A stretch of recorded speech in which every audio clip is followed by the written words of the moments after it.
afternoon.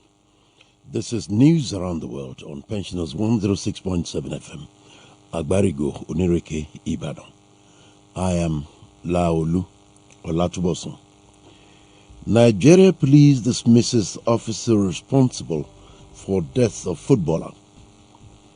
Conde boycotts meeting with the West African leaders ahead of Guinea's third-term referendum. Italy's coronavirus cases surges a quarter as Saudi authorities ban pilgrims. And in sports, Sharapova retires from tennis. Now the news in full. The Nigeria Police Force has dismissed the Zonal Intervention Squad officer who was involved in the murder of the Remo Star Football Club player Tiamiyu Kazeem.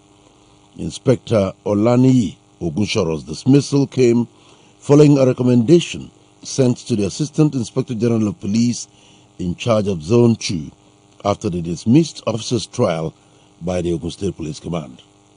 Inspector Ogunshoro is presently undergoing disengagement proceedings of the service and he is expected to be prosecuted soon. The Ogun State Police Command on Saturday confirmed the deaths of the assistant captain and defender of Remo Stars Football Club, Tiamiyu Kazeem, and ordered the arrests of one of its own who was involved in the soccer player's demise. Mrs. Rebecca Sharibu, mother of Leah Sharibu, the only Dapchi schoolgirl remaining in Boko Haram captivity, has stormed London to meet the British Prime Minister on her daughter's case. Mrs. Sharibu, who spoke in an interview with the Hausa service of the British Broadcasting Corporation BBC in London, said President Muhammadu Buhari was not serious about securing the release of her daughter. She said after her daughter was abducted, among others, by the insurgents, it was 7 months later that President Buhari had called her. She said despite all promises, there has not been a tangible sign that her daughter would be back soon. Mrs. Sharibu said her major worry was for the government to do whatever possible and free her daughter from captivity. Meanwhile, authorities in Niger Republic has handed over 25 repentant members of the Boko Haram terrorist group to the Nigerian government. The former insurgents had recently laid down their arms and surrendered to the Nigerian government.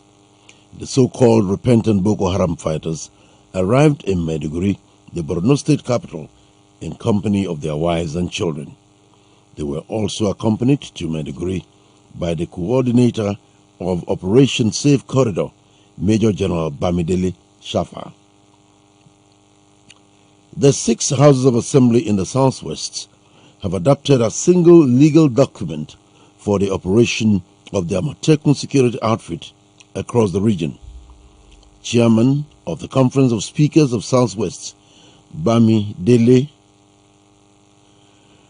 Oloye Logun, broke the news after a meeting of the conference with the attorneys general from the 6 states in Ibadan. Oloye Logun, who is the Ondo State House of Assembly Speaker, said the uniformity of the bill would ensure synergy of operation in terms of working relationship, intelligence sharing, training, and among other, the Amotekun Corps in the 6 states of Lagos, Oyo, Ogun, Ondo, Osun, and Ekiti. He noted that the conference would sustain its push for an acceptable law which would give full legal backing to the security outfit. At the meeting, the speakers and the attorneys general were able to make observations, suggestions, and clear conflicting areas identified during the public hearings conducted by each state. Lagos State government says the Chinese citizen suspected to have coronavirus has tested negative to the infection. The Commissioner for Health in the state, Professor Akin Abayomi, confirmed this in a statement today, a day after the patient presented himself at a hospital in Ikeja. He noted that the possibility of the infection of the virus, also known as COVID-19, in this particular patient was very low.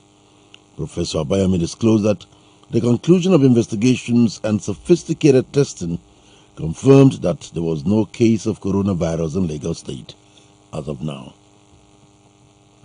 It's news around the world on Pensioners 106.7 FM. Let's now talk some pension and labor stories. Reports say there is palpable worry among medical students at the College of Medicine of the University of Ibadan. Patients seeking clinical services at the University College Hospital UCH are also apprehensive. This follows the withdrawal of services of over 300 members of the Medical and Dental Consultant Association of Nigeria at the university and the hospital. The Medical and Dental Consultants Association of Nigeria had declared an indefinite strike on Tuesday to pursue its demand for the National Universities Commission NUC to withdraw the circular requiring clinical lecturers to acquire a PhD as a condition for career progression in Nigerian universities. The strike, which started yesterday, it's taken its toll on the college and the university as clinical lecturers have reportedly failed, leaving medical students in confusion. The president of the Nigeria Labour Congress NLC, Comrade Ayuba Waba, has directed members in states that have failed to implement the new minimum wage to embark on strike. He warned state governments against refusal to pay the new national minimum wage. Waba, while speaking with journalists in Lagos, said the NLC and Trade Union Congress TUC have briefed each state chapter to declare industrial action in their respective states if such states refuses to pay the wage. The NLC boss, who described African workers as the poorest paid workers in the world, also called on governments in Africa to create conducive atmosphere for businesses to thrive. Sweden's pensions agency is fighting back in its long-running legal case against the former premium pension provider, ALRA, after a judge ruled against the authority at the end of January. ALRA was delisted from the pensions agency funds marketplace platform in March 2017 for having breached its obligations under the cooperation agreement. The platform lists privately run funds Swedes can choose from within the defined contribution premium pension system. ALRA's funds were subsequently taken over by the Bank of Ireland, but the agency announced it had decided to appeal against the ruling. It's still news around the world on Pensioners 106.7 FM. Now on to some other stories. Reports say Guinea's President Alpha Condé has refused to meet a delegation of West African leaders as the country heads towards a referendum that could allow him run for a third term.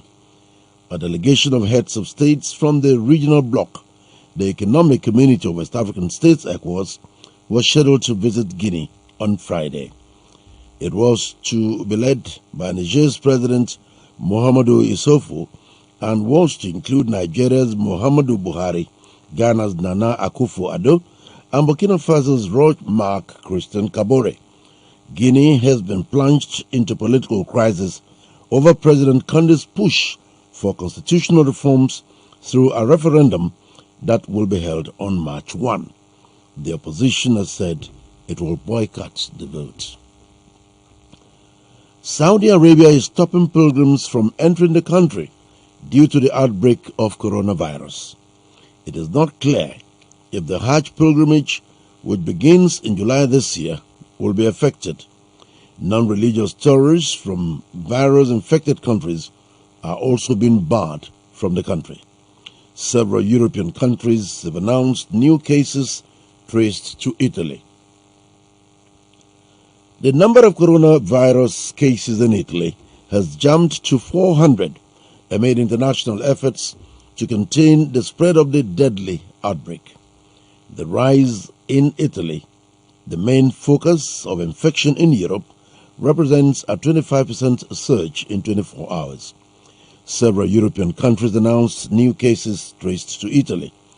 Globally, more than 80,000 people in about 40 countries have been infected with the new coronavirus, which emerged in December, but the vast majority remains in China. Iran State News Agency has reported 22 new coronavirus deaths, while a total of 141 cases were confirmed. Meanwhile, Kuwait's health ministry officials said that the country now has 43 confirmed cases of coronavirus, adding that all the cases involved people who had been to Iran. Earlier today, Estonia and Denmark reported the first coronavirus case, while Iraq reported its sixth case. And in the United States, 5 people have been killed in a shooting at the Molson Coors Brewing Company campus in Milwaukee, Wisconsin state. The attacker, identified as a 51-year-old Milwaukee resident, was said to have died from self-inflicted wounds. His motives were unclear. Milwaukee Mayor Tom Barrett said it was a tragic day for the city. Meanwhile, the Milwaukee Police Chief Alfonso Morales said the 5 victims were all employees of the brewing company. Still on news around the world on Pensioners 106.7 FM, we'll be back with entertainment and sports stories.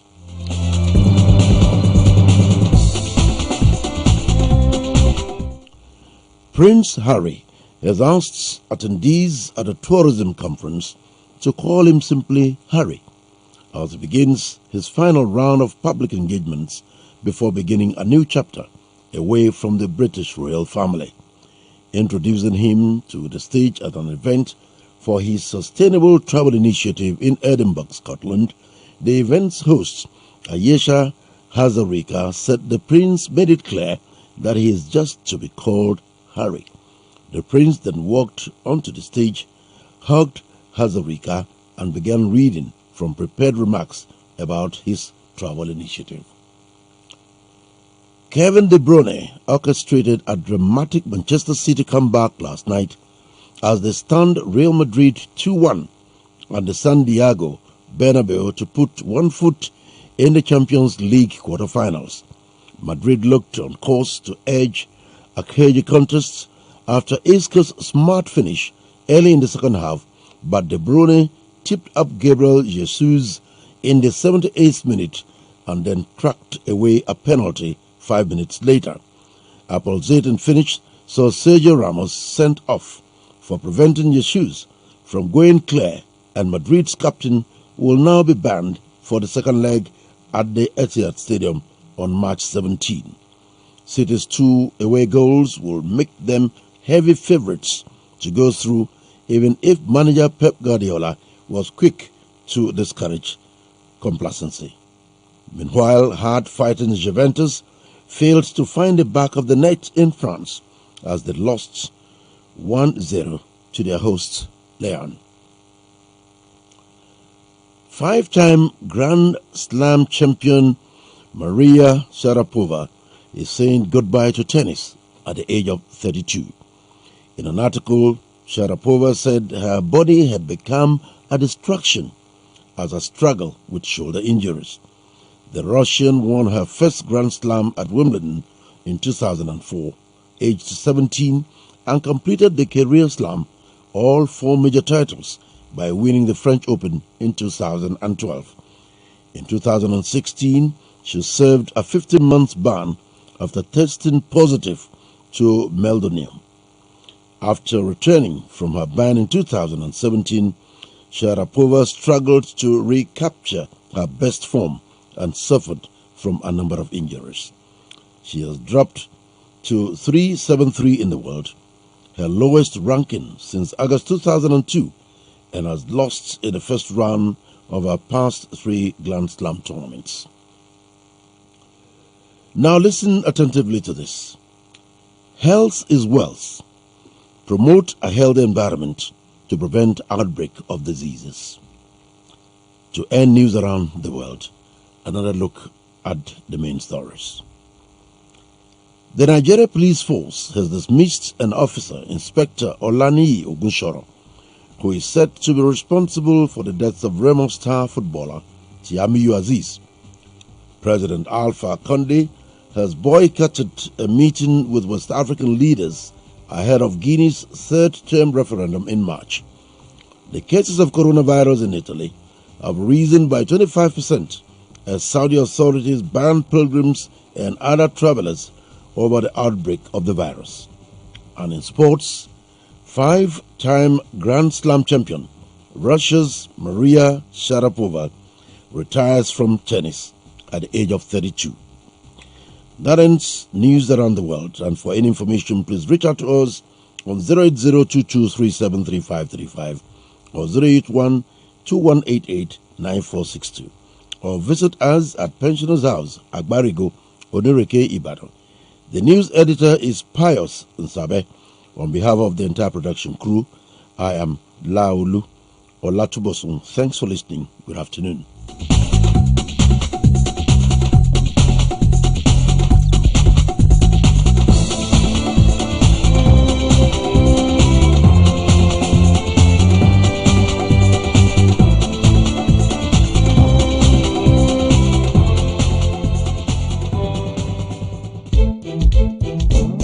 Looking for that radio station that will serve you better. It's the sports, entertainment, you go know we be master. Information, education, now we get to make it era. Enter the place, we set the pace, so you come follow in the race and say Agbarigo Onireke 106.7. what's a vibration, you could be Abalode. Agbarigo Onireke 106.7. What's a vibration, you could be Abalode. Keep all a cup of shade, cup of chalani, come and go. Titi kola kun let any your latter family and go. For every man, woman, young and old.